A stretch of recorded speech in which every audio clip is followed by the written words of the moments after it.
Hey there, everybody. Welcome to our Beacon 23 Season 1, Episode 6 reaction and review. What a weird episode. I'm trying not to just talk in generalities here, but this is the first episode that I really feel like largely missed the mark for what I think this show should be. I think it was really sold a lot as Lena Headey, Stefan James in the present, trying to resolve all these different mysteries. You know, this is another episode that's not taking place in that particular timeline. It's another episode that's trying to establish all of this sort of lore, all these different things, which I do believe are important. I'm not sitting here saying that none of this stuff matters, but I think presentation matters. And for a season that is only 8 episodes long, you don't have a lot of time here. Yes, I know there is a season 2, but we can't think that far ahead. We have to get there. It just felt like this episode took too much time on something that they should have just scattered in amidst everything else that was happening with our main characters. There could have been other ways to reveal this without having another, like, we're going back to the past. Like, we have had 6 episodes, and 3 of these episodes have been in the past where, we're talking about Solomon and seeing him in the past, and now we're seeing this couple in the past. We're seeing Avalon in the past. We're seeing Sophie in the past, Milan in the past. It's like we've had such little time with our 2 main characters. Like, Halen and Aster are barely in this show compared to where we are, and the timelines are so scattered all over the place. This episode was where I really felt like it's starting to kind of fall apart for the show. I'm still enjoying the show, but they're jumping around to too many timelines. They're making things too complicated. Like, we already know that the rocks have this special power and that they can, get into your mind and make you do things. Like, we saw already that they basically sent Halen outside with no suit on. We saw it again here with Avalon, the first Beacon Keeper, where she took, her helmet off, that she tried to go outside, and Bart was like, no, what are you doing? Wake up. Not for Halen, though. You want to go outside with no suit? No problem, Bart. Stop. But it was just, this episode made the whole season feel like it's very disjointed. Like, we are jumping around so much. I'm like, where are we in all these different timelines? Like, what year are we in with what with this couple, with this guy from the column, like talking to Bart and getting the story? I'm just like, it needs to come together. It really does. 6 episodes and 3 of them are like in all different other timelines. I don't feel as connected to Aster and Halen as I should. And part of it is that they're jumping around different timelines, and part of it is that they lie a lot. Everybody on the show lies a lot, especially Bart. He is the biggest liar, pants on fire. He's lying about everything. Bart, why are you lying so much? Why are you doing this, Bart? Okay. Oh my goodness. We'll get more into Bart. We'll get more into a lot of the issues at play here, some of the interesting stuff. But before we do move forward, hit that subscribe button for more coverage of Beacon 23. Hopefully a beacon of light in the form of Aster and Halen will be present in this next episode. But we really appreciate everyone who hits that subscribe button. It is a great way to help to support us to make these videos. We also have live streams every single week over at our Patreon, where all we're doing is talking about Beacon 23 and dissecting it and having really good conversations. You guys can ask us questions. We can talk to you guys. That's on our Patreon. We'll have a link for you below for that. Okay, let's start here by discussing momentum. And I'm going to frame this in an analogy that apparently the only thing I know how to speak to is basketball, because I make about 1 billion basketball analogies. And guess what? I'm doing it again. All right, let's have it. Basically, the end of this past episode was the equivalent of somebody going out, shooting a lot of 3-pointers, getting on a really good run, helping the team win. Because that visual of Halen at the end of episode 5, scattering everything out, was so cool. It was one of the coolest things visually the show has done. And then it was like the coach after the end of this quarter was like, okay, here's what we're going to do. we're gonna put Matt Roast in, who has no business being on the basketball court, who I'm gonna shoot a few threes, I'm gonna brick all of them, I'm gonna get run over on defense. It's like everything good that was happening, you put somebody else in the game here and they just got completely flattened. You just like destroyed your whole momentum by doing something like this. And while it may be effective in certain settings, maybe you put me in against the right team, I can do something, but not with the way that this past episode ended. You just cut off your own momentum, and this is not the first time that this show has done that. Yeah, and I mean, I understand that they wanted sort of show that the rocks need to be outside the beacon, and we saw them swirling around like we saw when Halen released them all, and that they were like, oh, and they're getting affected by them. I understand all that.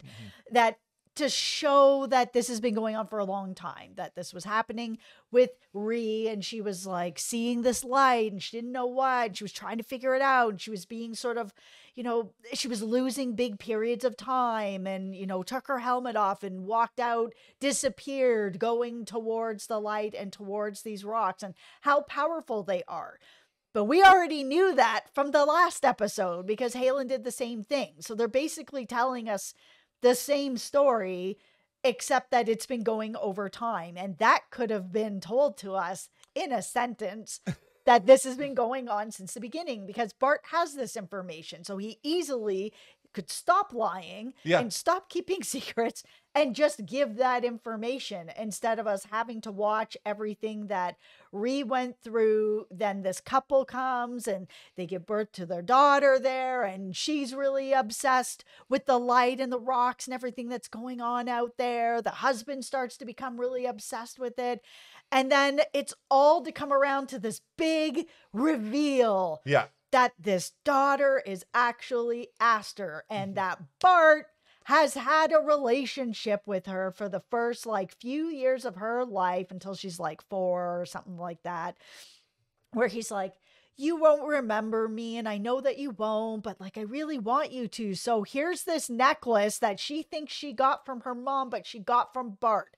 Bart, you wanted her to remember you. You wanted to have a relationship with her, and you did. You had a really meaningful relationship with her that, as much as she would be able to kind of pull from her memory, I know we don't all remember a lot of stuff at 4, but if you jogged her memory to be like, hey, do you remember me? You've been here before. We had a relationship. I gave you that necklace.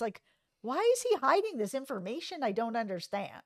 Is he afraid? Is he worried that she won't remember and that will hurt him in some way? Is he just trying to cherish the memories that he has? I mean, because Bart's an AI, it's so complicated to sort of understand how much he feels. He does feel like he feels from the standpoint of him being as upset as he was when Sophie just tuned him out earlier this season. But Bart's motivations are the biggest mystery of this entire show in a lot of ways, because if you have the answers, why not give people the answers, unless you're afraid that because you're so untrustworthy that nobody is going to believe you anyway, and then you have to let them figure it out for themselves. But you could just stop lying, and then they would trust you, and then none of this would have to happen at all.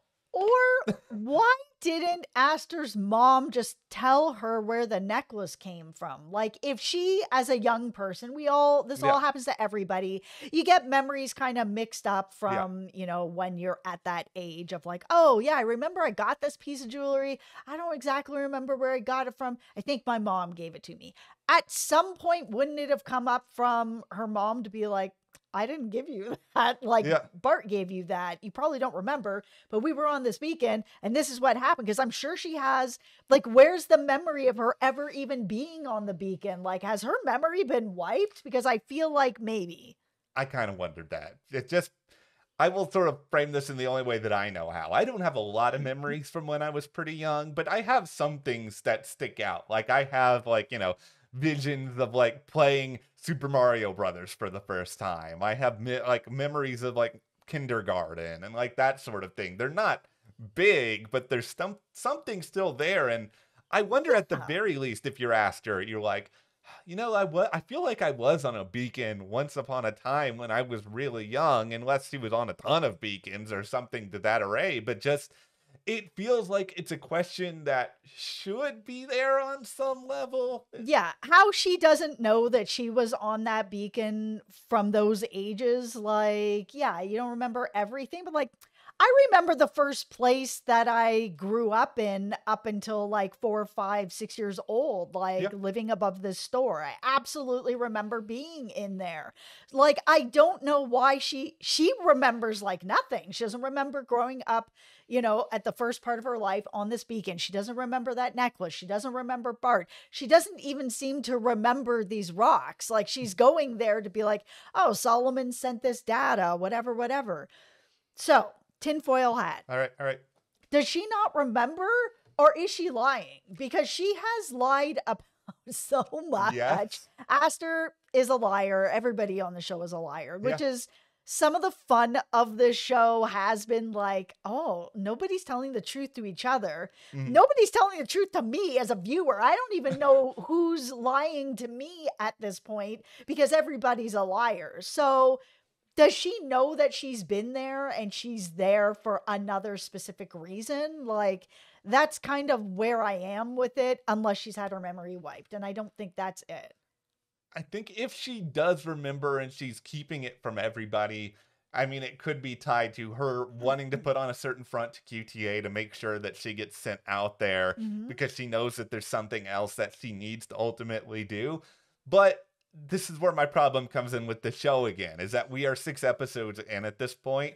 I understand there's value in having mysteries. Every show Mhm. should have mysteries. I feel like Lost is the perfect example of how many mysteries you can willingly keep from viewers while still making them compelled. Yep. But I feel like Lost, even 6 episodes in, they didn't give you all the answers, but I feel like they furthered along things or introduced weird twists that were enough that kept you invigorated. And I think some of that is because of the storytelling structure where you were kind of constantly going back and forth between the present and the past. So you always had a time period you felt really grounded in. And because this show doesn't really have that, and I don't think they've given enough reveals to further along some of the mysteries, it's not even really meeting the Lost quota at this point. And, a lot of people felt like Lost didn't even give away enough in the early seasons. It's just this show, it's sort of just like, here's something, here's something, here's something, here's something. Now you guys just all figure it out for yourselves. Yeah, because they're playing with a timeline that's like 200 years. Yeah. So it's like, as it's jumping around from,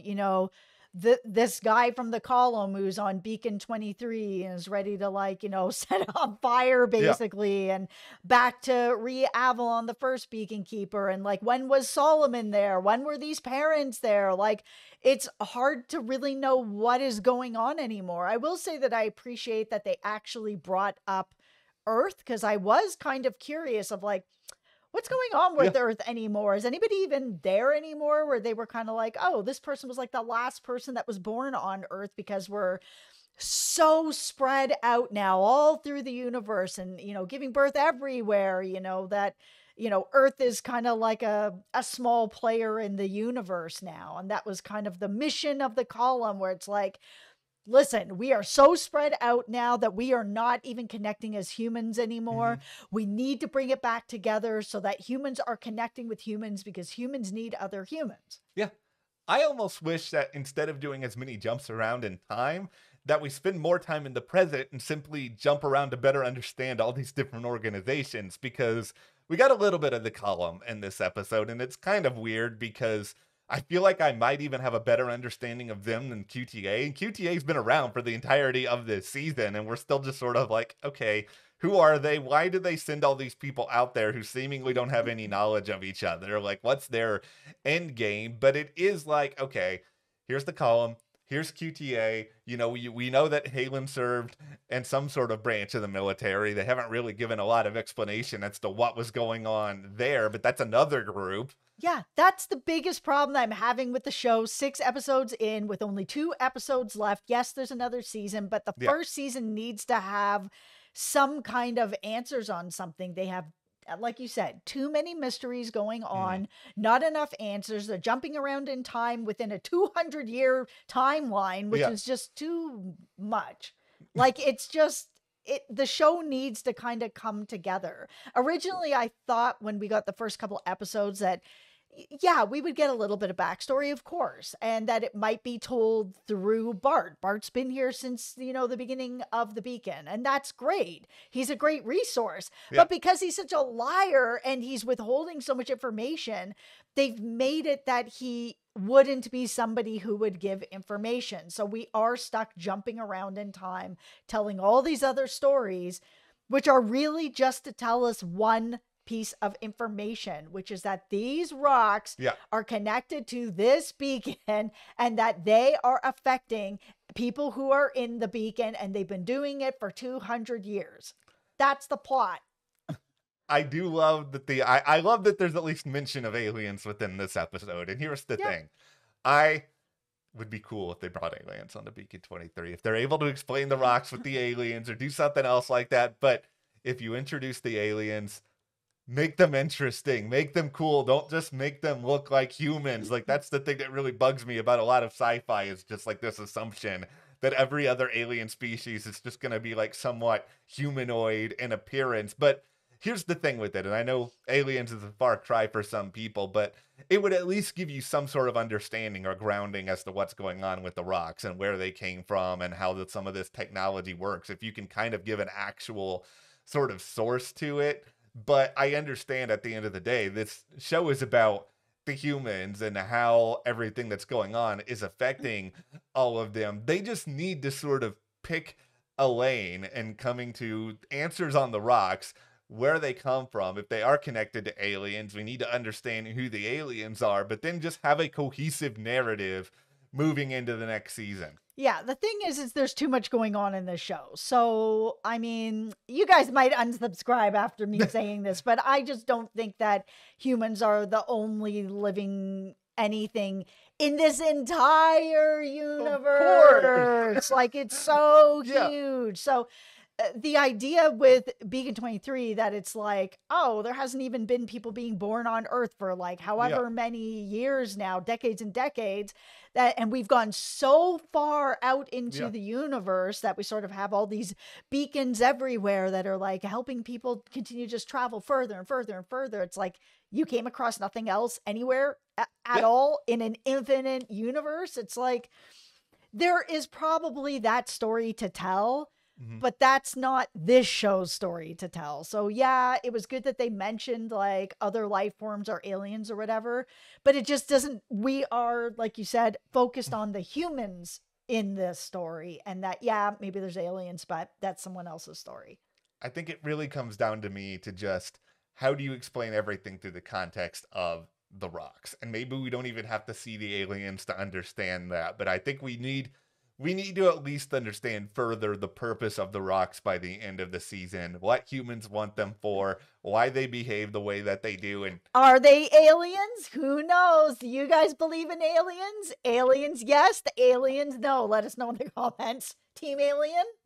Come on, Team Alien, like 1,000,000%. It's just like, listen, I've watched a lot of space-themed videos on YouTube, and I'm not pretending that I'm an expert in a lot of this, but it's just like, there's too many atmospheric conditions that can produce life across a wide array of different solar systems.